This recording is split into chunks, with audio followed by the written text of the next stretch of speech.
tabo nindo sa Pinoy? Ano kaya ako? Kumbaga, para sa kuya kaya, daya ako, bako ako, swerte sa Pinoy. Baka sa ibang Sa swerte. ibang lahi. Muya mo man kaya magpalahi. Ikaw.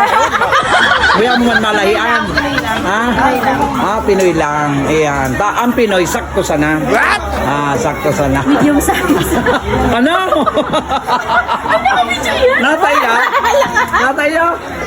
Natay ya, medium size. Nakangat mo na diet.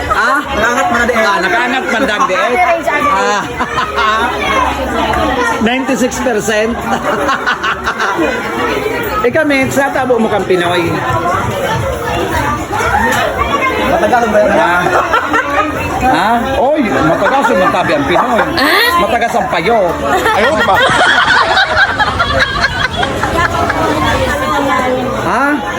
Napa, mga Pinoy bagaluyal man. Aron sa kuya. Talaga? Hindi lahat loyal. Nata ako. Bibihira na lang kami ang aron mo. Oo naman. Nakagwapo sila. Ang ganasan ko pa bayuan. Ano? Grabe man. Nata iyo. Ako lang, di ko aram. Iyan sana. Feeling ko pa sana. Matibay ako mag-comment.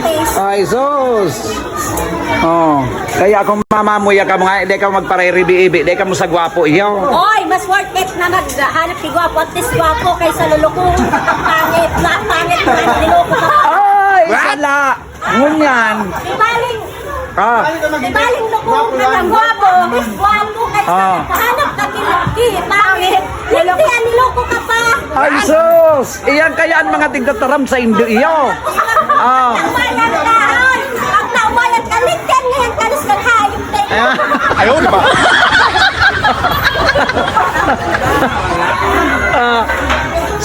Sabi nindo, pare-parehas ang lalaki. Oy, ang pinayaan ko ng gwapo, prog, gata. Tigano mo ito, ay sus. Oy! Ang gwapo. Proud ka man nga ni, pero sige mo man ang ungal. Ay, ang pangit, dahil ka papaungalon. Ang gwapo kaysa sa pangit. Ay, papaungulon ka. Pero ang guwapo. Ay, nako, papaungalon ka. Iyo. Babaero na muna ng mga pangit. Natanoy, babaero na dangon niya ng pangit. Base. Yung experience. Back to you. Baka umanggayon. Aputan tayo yung mga taga San Miguel. Lalo na ka, may Ano sa kuya? Ako na naman. nata binayaan ka kang agomo. Di kaya ka mo para padarakula. Hindi kaya ako tatao. Hindi ako tatao. Iyan kaya ang tigsasabi ko. Sige ang padarakula mo niya pagbibarayaan maurag-urag. Bago i-Rex. Ano ba ka? Pwede ko nga padakulat ha. Ako ko ba yan ha? Iya tama iyan Rex. Pero binayaan ka na nga ni. Binayaan ka naman.